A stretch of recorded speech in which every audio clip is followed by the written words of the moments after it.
Hey, this is manic.mercurian with your astrology forecast. Today we're going to talk about the week of Monday, June 30th through Sunday, July 6th, 2025. Before we do so, though, I wanted to take a little detour, a little tangent, kind of in light of recent events.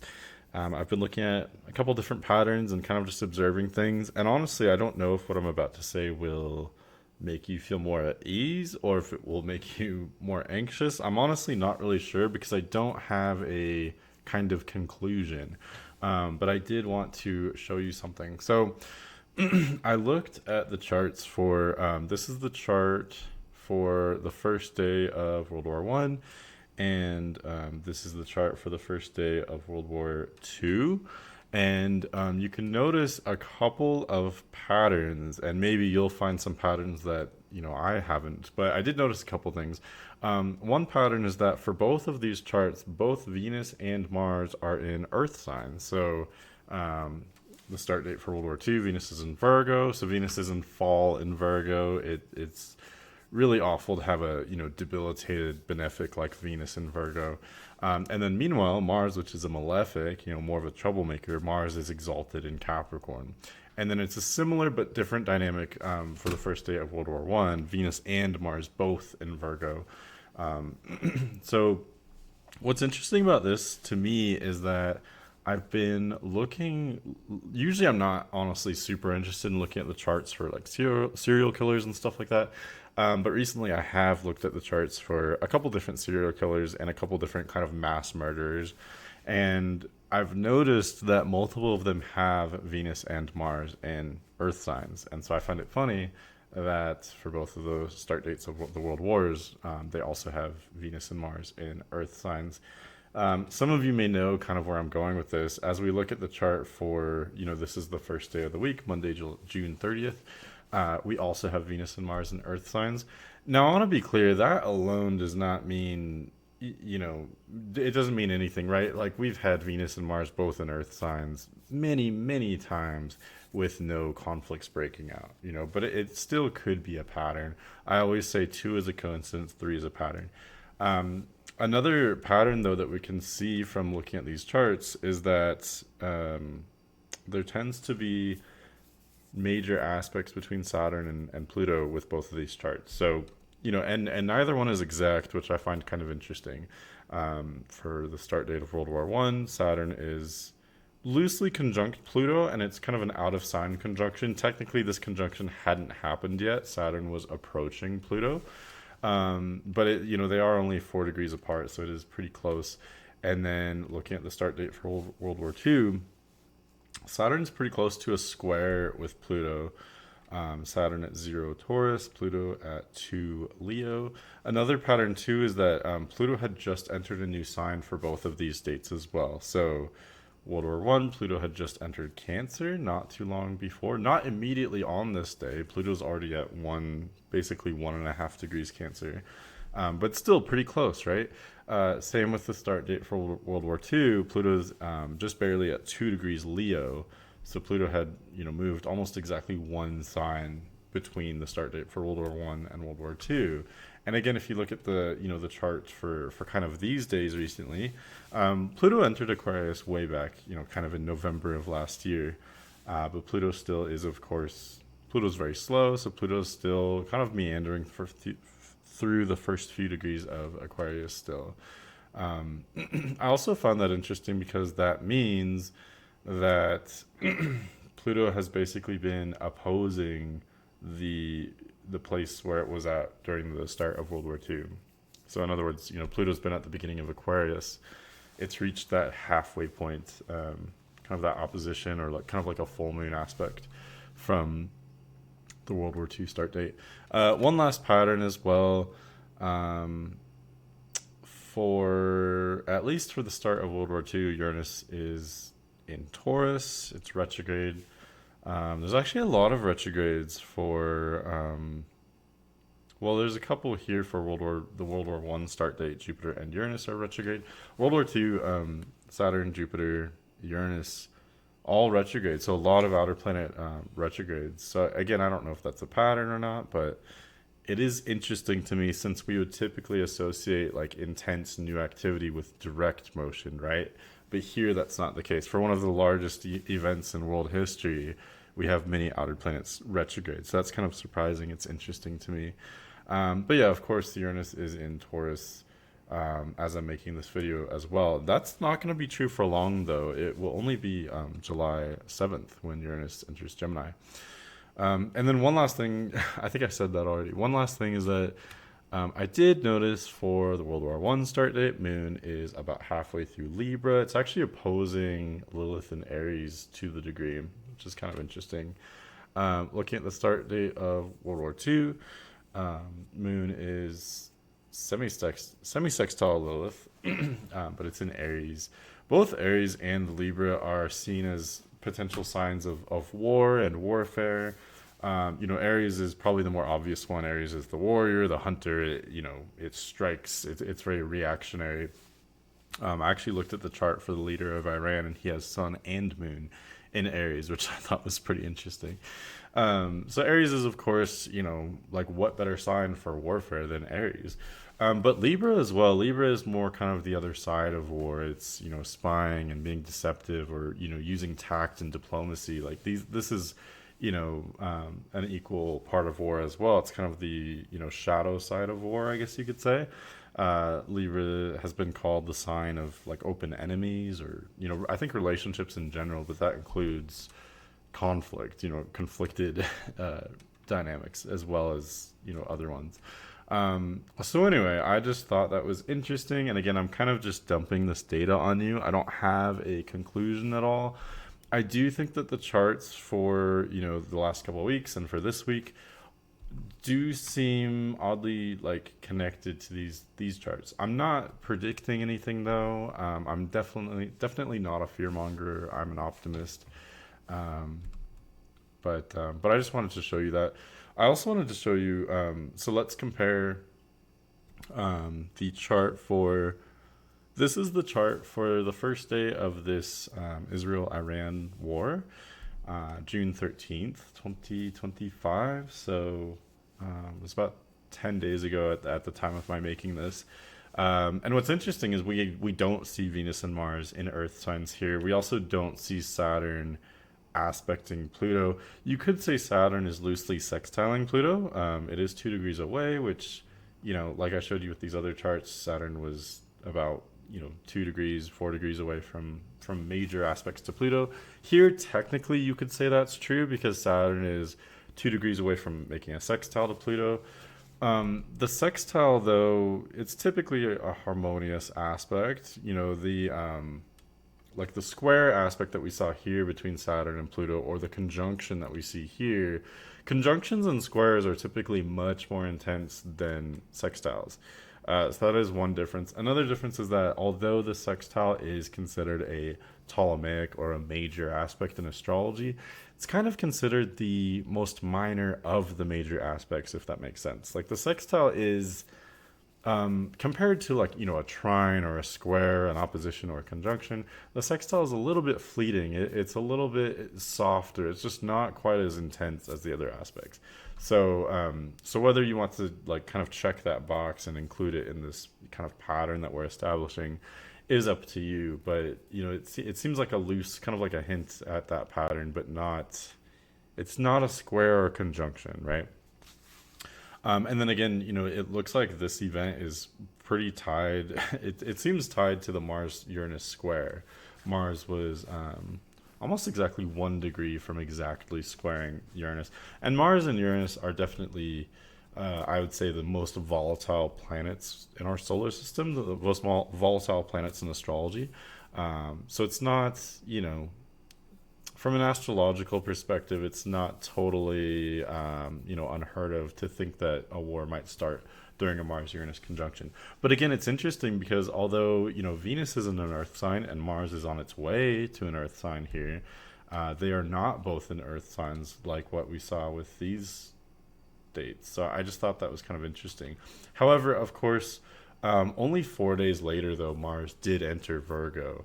And I think Honestly, I don't follow the news. As I've said, I've been telling people that recently. I don't generally follow the news. Usually, if I hear about something, then I'll go look it up and dig deeper. But I don't. I don't just scroll like a feed that feeds me news all the time. I think that's unhealthy, honestly. But so honestly, I think it wouldn't have been until probably June 17th, or maybe even later, that I would have heard about what was going on. Um, but anyway, so yeah, again, I'm not coming to any conclusions. I'm not even predicting anything. I'm just kind of showing you what I think is some interesting information, and so you can do with that what you will. But I wanted to kind of present that to you before I get into the forecast. So let's go back to the forecast. This is the chart for Monday, June 30th. This week we have a few interesting events, really two in particular. One is that Neptune is stationing retrograde at 2 degrees Aries. Both Neptune and Saturn will be soon retrograding. So, this whole time that we've had with Neptune and Saturn and Aries, it is temporary. They're only dipping about this far into Aries before they are going to retrograde, and both Neptune and Saturn will actually go back into the late degree of the late few degrees of Pisces. And then, over the next several months, we're going to watch them, enter Pisces, slow down, stop, and then they'll station direct. And then they'll both enter Aries pretty much together, actually, early next year, I believe. So that's going to be pretty interesting, and that maybe even more intense than what we're seeing now. That's another thing I wanted to mention as well.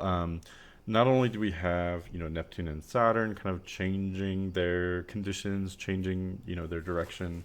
Um, Neptune stationing retrograde this week, Saturn stationing retrograde next week. But also, as I mentioned, we're coming up on um, July 7th when Uranus will enter Gemini. And as it as Uranus does enter Gemini, we're going to have this short period where we have this kind of not it's not an exact aspect, but Saturn will be very close to conjoining Neptune. It's not going to be exact by the degree, but it's going to be very, very close. And then meanwhile, there's basically going to be this kind of grand, or I forget what it's called. It's like a minor trine. There's going to be this kind of triangle between Saturn and Neptune early in Aries, Uranus early in Gemini, and then Pluto early in Aquarius. So that is a lot of harmonious aspects. Uranus is going to step into a trine with Pluto that we'll experience for the next several years, basically. And then meanwhile, Uranus will be sextiling Neptune and Neptune and Saturn will be sextiling Pluto. So multiple sextiles and a trine, basically. So you could look at that different ways. You could say, well, that's a lot of harmonious aspects, and harmonious aspects applied to outer planets. That sounds like maybe the world, or this phase in history could move into something much more harmonious.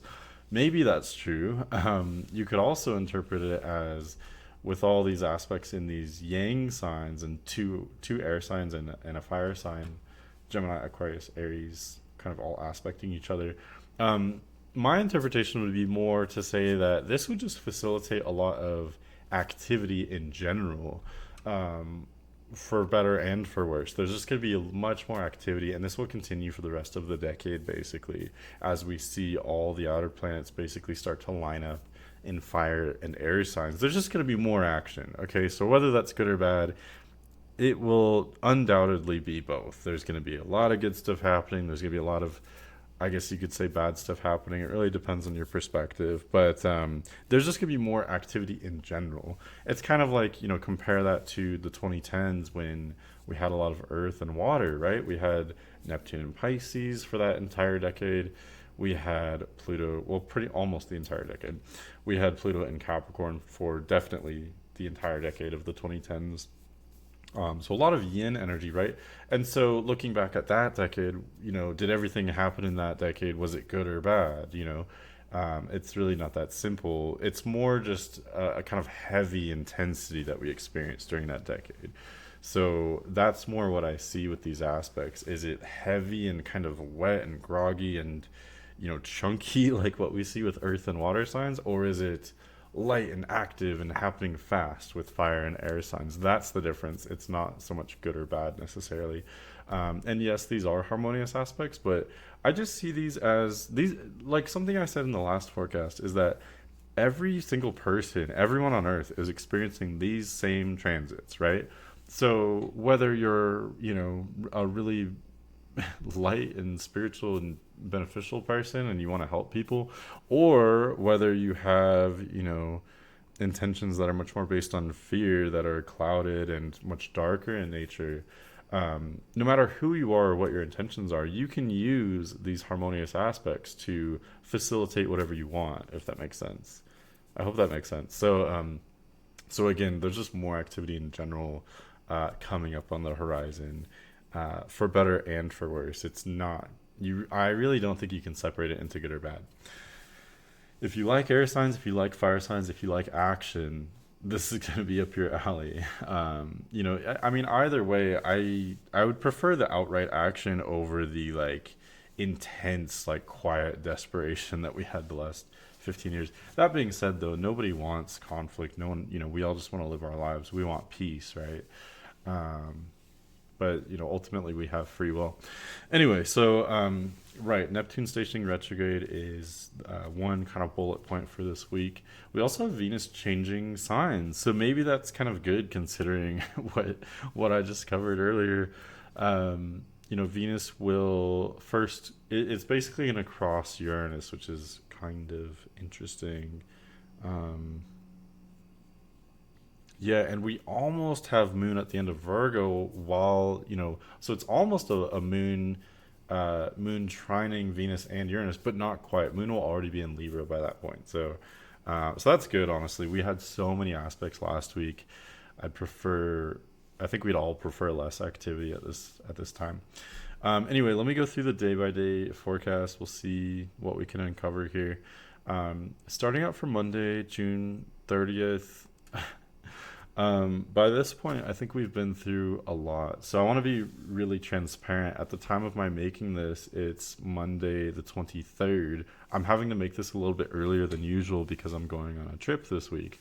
However, the reason why I'm mentioning that is because at the time of my making this, I'm in your past, so I have not yet seen what has happened for this really wild new moon that's happening on Wednesday the 25th. And then also for the next few days after that, with Mercury entering Leo and then aspecting several different outer planets. So my point is, I really think that by Monday, we are kind of like gasping and like reeling from all this activity that's gone on during the past week, if that makes sense. Um, but you'll know that better than I do right now.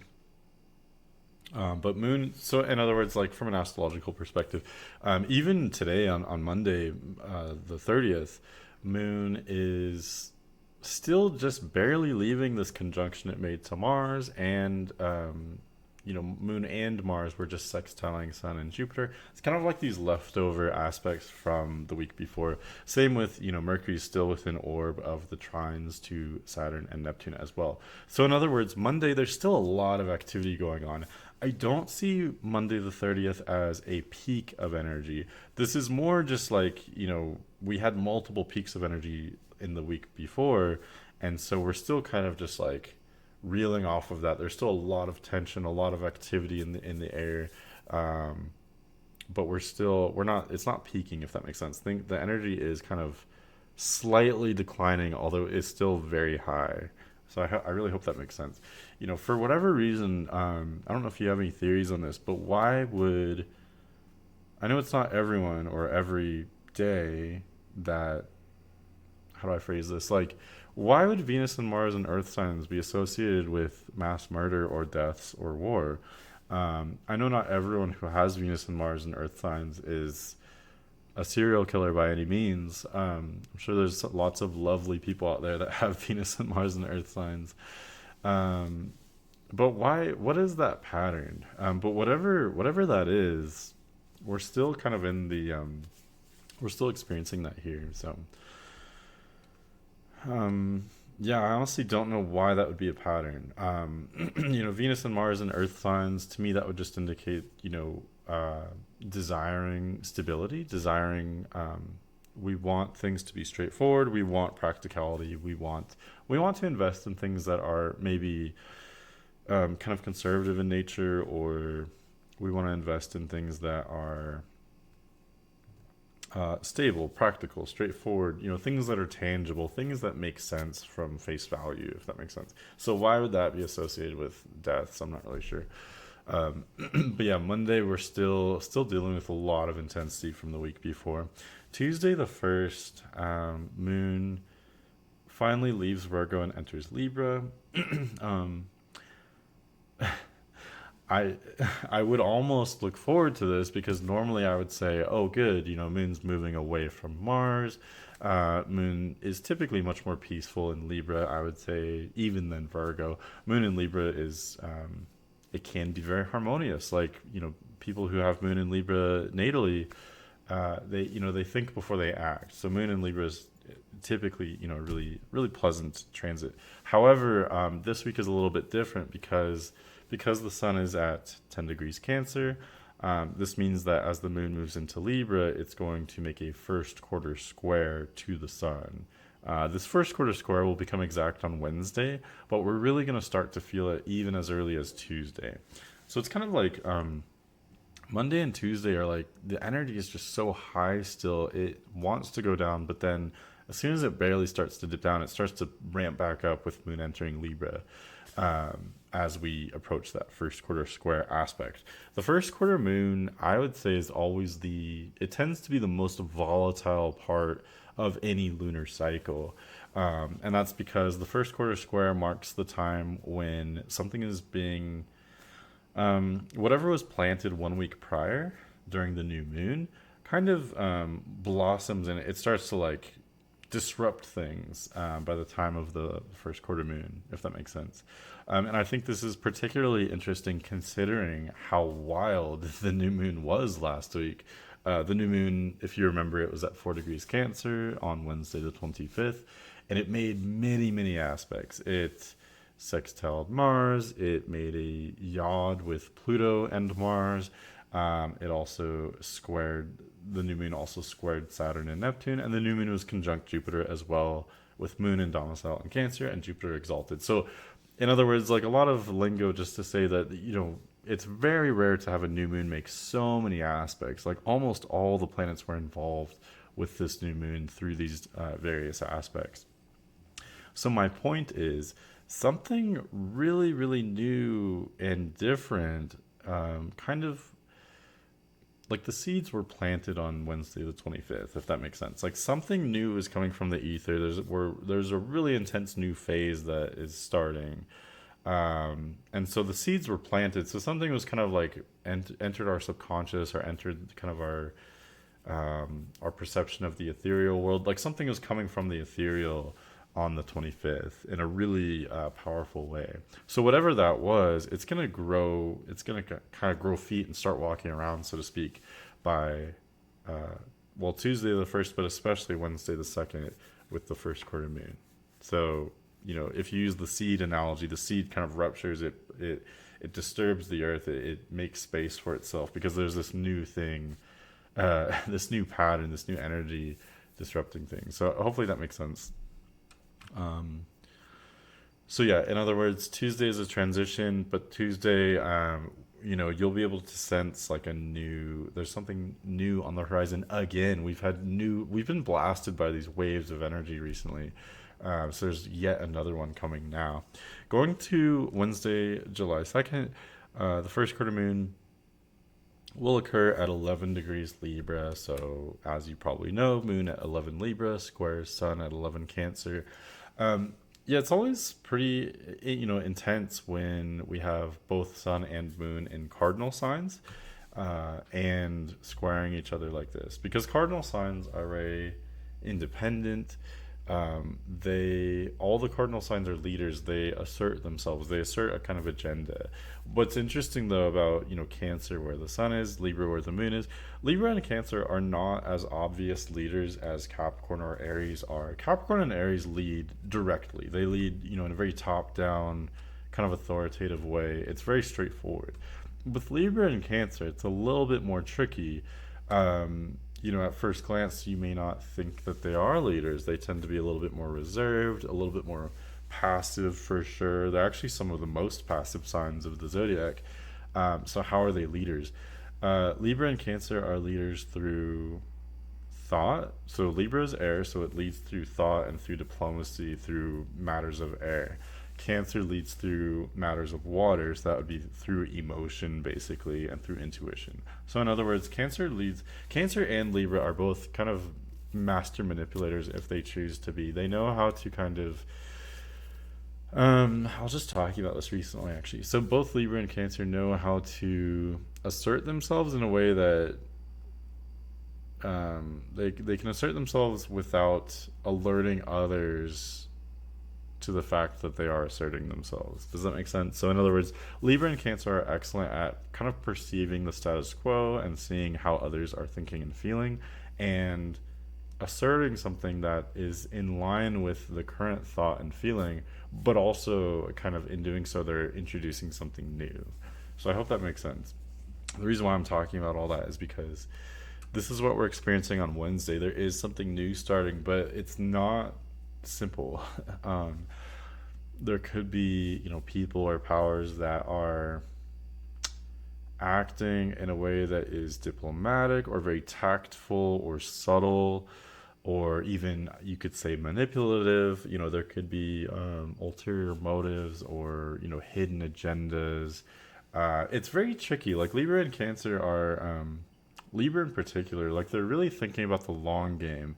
They're thinking, how can I assert myself without kind of exhibiting like too much energy or too much force? I want to be a leader. I want to assert myself, but not in a way that is destructive or rubs people the wrong way. Libra and Cancer are very non-confrontational. They hate confrontation. They hate tension. They hate conflict. But that's why it's so interesting when you have an aspect like this, because this is a square. This is an aspect of tension and conflict and aggression and initiation. All these things that Libra and Cancer, don't appear to want, but they are clashing together like this. Um, so something is new. There may be a lot of tension in the air right now. There would be a lot of tension with any first quarter moon or any like square aspect in general.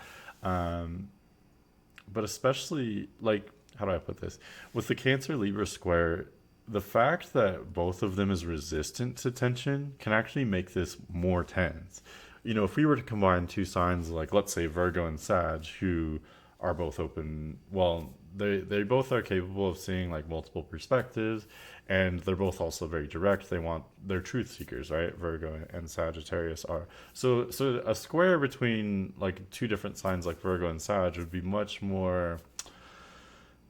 I would think it'd be much less tense than one like this, where Libra and Cancer are asserting themselves, but they're both. It's kind of like I'm imagining two people that both want to assert themselves in a way that is polite and dignified, but they still want to get what they want at the end of the day. But both people are doing this in different ways, and so they're actually a little bit stubborn. Like they want to come across agreeable and just go with the flow, and oh, I'll have whatever you're having. But in actuality, both has an agenda that they're not going to kind of budge on. And so now there's this tension and irritation. There's this kind of appearance of pleasantries and politeness, but then there's also this very visceral kind of tension that's in the air, so to speak. So that's what I'm imagining this dynamic as. So yeah, just apply that to kind of anything. You can apply that to something in your personal life. You could apply that to global events recently. But that's the energy that I see for Wednesday. So again, it's really tricky. There may be open tension, open hostility, open aggression. There could be times of, dramatic initiation. But on the other hand, there could also be a lot of subtle stuff that's going on right now that's not obvious. It's kind of all of the above. It's subtle and it's obvious. It's direct and it's indirect. It's aggressive and it's the opposite of aggressive, like diplomatic. It's this is a complicated energy, but it's very intense for sure. By the way, also on Wednesday, Venus is approaching Uranus. It's not exact yet, but I do think it's I don't know. I just have a gut feeling. I think it's important to pay special attention to this. Part of the reason why is because Venus is at home in Taurus, so Venus is very strong. Uranus is in fall in Taurus, so debilitated. It's challenged there. Plus, Uranus is at the very last degree of Taurus, which, as the last degree of any sign is especially intense. And then plus, Uranus is, unpredictable. It's the planet of earthquake energy. So, in other words, I would start to pay attention to this as early as Wednesday, since it is only 2 degrees away and 2 days away, for that matter. And I'll talk about this more once it's exact, but we could see dramatic changes to values, dramatic economic changes as well, economic policy. What do we value? What do we value, like morally, but also like literally, what do we value with stocks, investments, things of that nature? All that could really dramatically change. There could also be really dramatic weather or natural events on or around really this whole week, with Venus approaching that conjunction to Uranus. Let's look at Thursday, July 3rd. So no exact aspects today, but again, look at, Venus and Uranus closing in on each other, only 1 degree and 1 day away from being exact. So again, anything I just described with natural disasters or financial changes, economic changes, this aspect is close enough that anything could happen, really. But yeah, meanwhile, Moon continues through Libra. So we are past that first quarter square. Again, that was on Wednesday the 2nd. So Thursday, we are moving on, but still, keep in mind, Moon is still in Libra. Sun is still, of course, in Cancer. So many of the themes of that intensity and the, kind of sneakiness of it all, but then also like there could be outright aggression, but there could also be sneaky behind the scenes stuff going on. All of that really continues on Thursday with the moon still transiting through Libra. It just may not be quite as acute as what we saw on Wednesday, but we're still in the midst of it. This is still happening for us. Let's look at Independence Day, Friday, July 4th. Moon finally leaves Libra and enters Scorpio. We don't even get a break here. Like typically I would say, oh great, Moon is no longer in the sign that it's squaring the sun. Moon is going to move into a trine with the sun over the next couple days. So typically that would be a blessing, right? That would be harmonious. However, Moon happens to be in fall in Scorpio where it is now. So it's like we don't even get a break here. Now we're finally into a place where Moon is going to make a more harmonious aspect with the sun. Though Moon is in fall, it's debilitated. It's it's in a dark place. Scorpio is the most emotionally intense sign, and Moon rules emotions. So that's why Moon in Scorpio, it's kind of out of control. It feels out of control. Moon in Scorpio. Scorpio is also kind of a dark energy. It's more pessimistic. Moon prefers like these kind of gentle, like harmonious, really chill signs like Taurus, Cancer, even Libra or Pisces, for example. So, yeah, Moon in Scorpio is out of place. It's also interesting that as the Moon, and again, I'm kind of saying this 1 day ahead, but what we'll see is as the Moon starts to trine the Sun, Moon will be simultaneously crossing over this Lilith placement. I know there's different calculations for Lilith, so you may see Lilith placed in different degrees depending on how it's calculated, because Lilith is not a physical body; it's a calculated point in space. But at any rate, this is going to be an interesting aspect: Moon conjunct Lilith and both trining the Sun. As you probably know, Lilith is a dark energy. It's not evil by any means, but Lilith is this kind of like raw, wild energy, and especially in Scorpio, such a raw, wild sign. Um, and Moon itself can also be a bit wild, having to do with emotions and intuition. There's a lot of unpredictability there, right?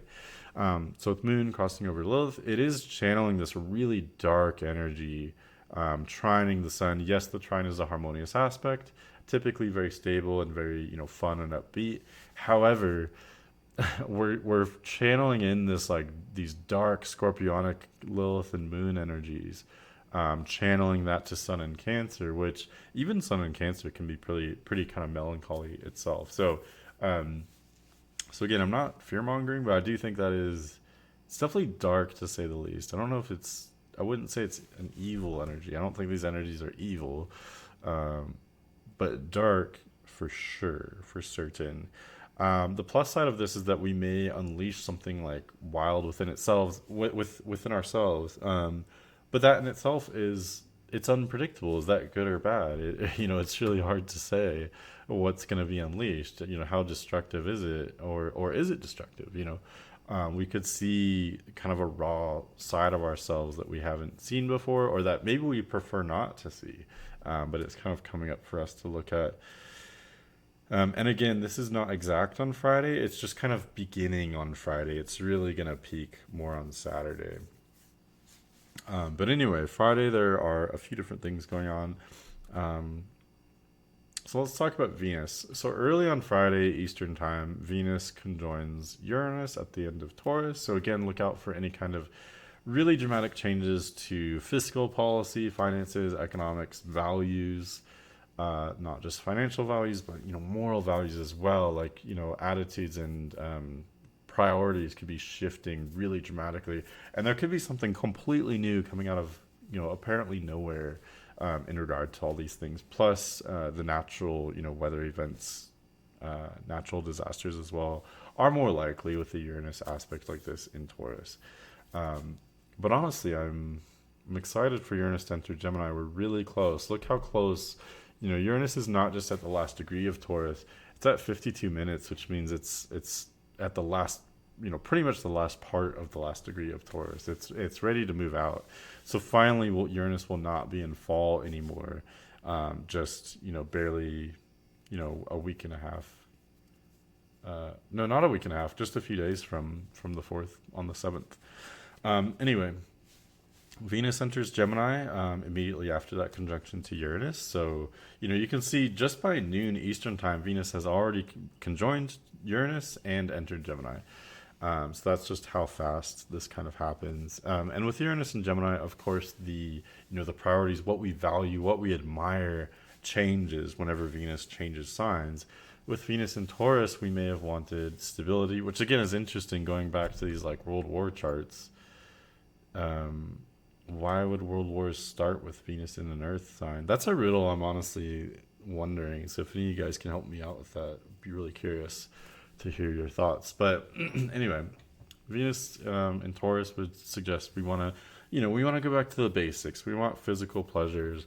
We want to be responsible and calm, but also a little bit self-indulgent. We want, I don't know, either time in nature or comfortable clothes or good food. Like these, indulging the physical senses is kind of what comes out with Venus and Taurus.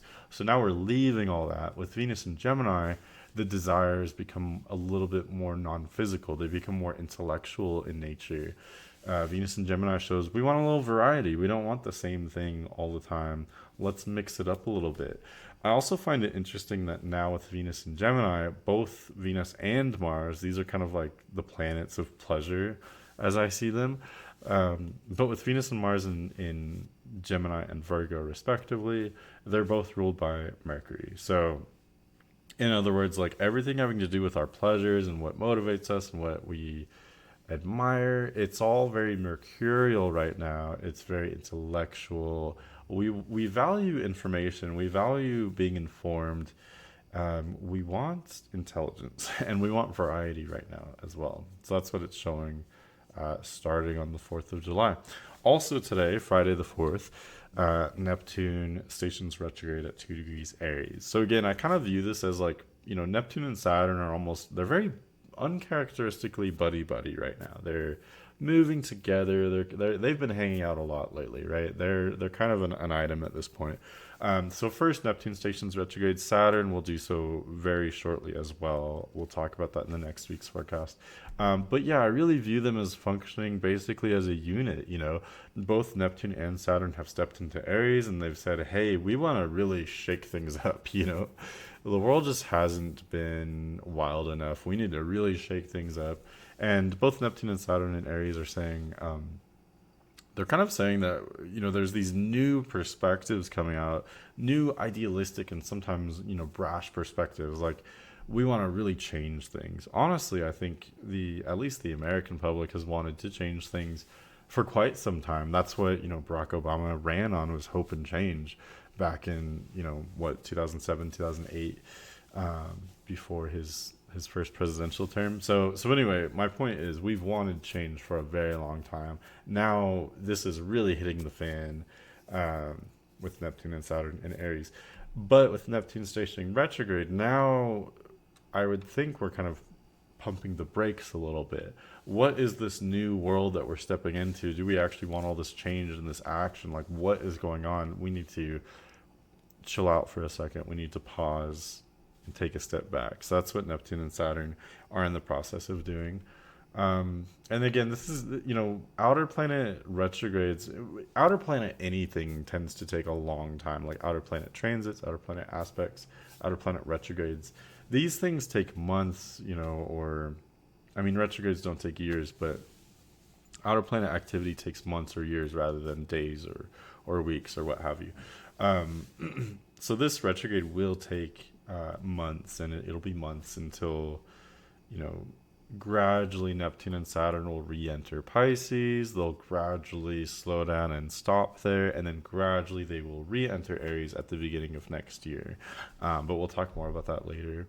Let's go to Saturday, July 5th. So no exact aspects today, other than, depending on your time zone, either very late Friday or very early Saturday, we'll see that exact moon conjoining Lilith, and both kind of trining the sun as well. So I don't usually talk a whole lot about lunar aspects, other than, of course, you know, quarter moons, full moons, new moons. Those are aspects to the moon and the sun, but the moon is trining the sun, which is a major aspect, and then plus this conjunction to Lilith makes it especially relevant, especially impactful as well.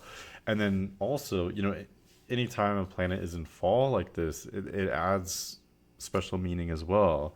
I think it makes it more impactful anytime any planet is debilitated or especially dignified as well. So in this case, with moon in fall, conjunct Lilith, trining sun, again, we're channeling in some really dark energy Saturday.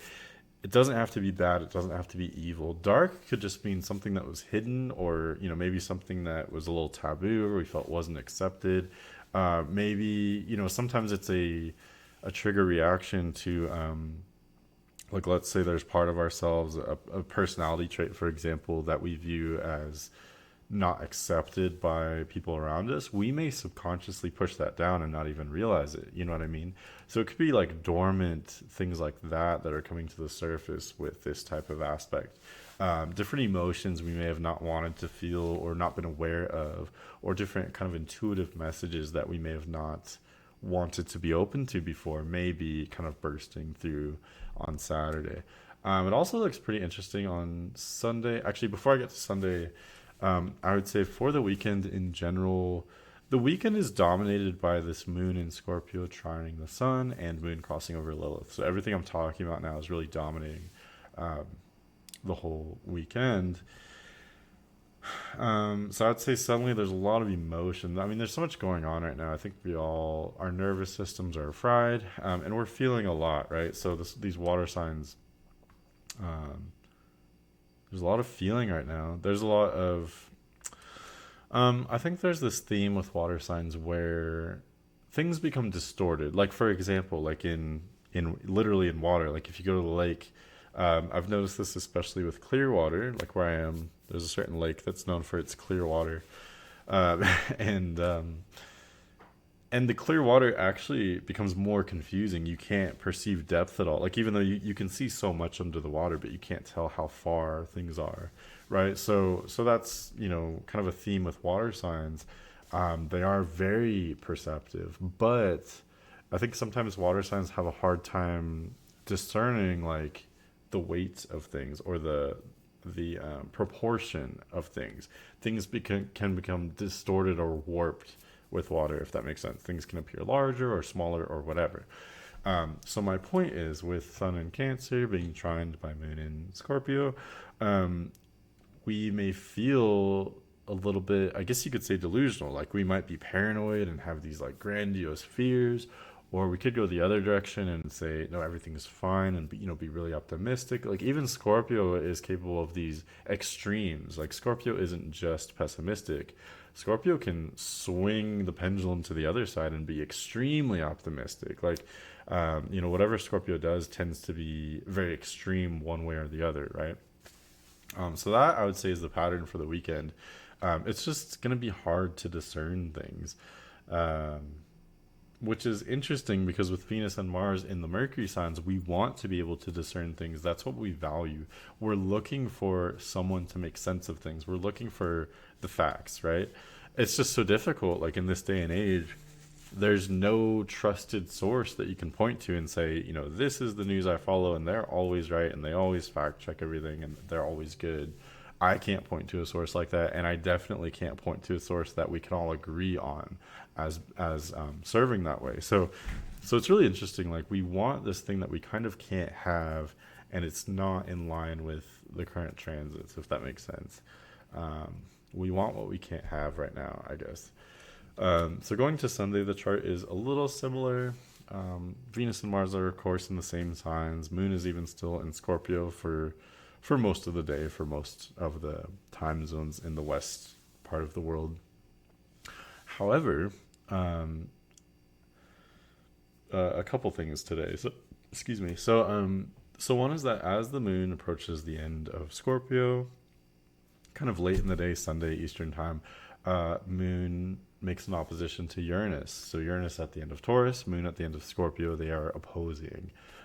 So again, I don't typically talk a lot about lunar aspects, but especially considering Venus is still within orb of a conjunction, and out of sign conjunction to Uranus, and then now Moon is squaring, or excuse me, opposing basically both of them. Um, this could exacerbate things. This could bring even more of a sudden change to values, to economics, to weather and nature, etc. There could be even more dramatic change, because the moon is kind of reigniting that aspect that only happened 2 days prior. Plus, what's interesting is that Venus is not only aspected by the moon, Venus becomes involved in a couple other aspects today as well. So as Venus, you're going to see this over and over again. Anytime any, like, fast moving body like Mercury, Venus, Moon, etc., anytime any of them enter a new sign, they're going to aspect multiple other kind of outer planets, more outer planets. Um, so for instance, now that Venus is at 2 degrees Gemini, well, actually, let me be more clear. So early in the day, Venus is still at 1 degree Gemini, and it makes the sextile to Saturn at 1 degree Aries. Later in the day, Venus reaches 2 degrees Gemini, where it makes that sextile to Neptune at 2 degrees Aries.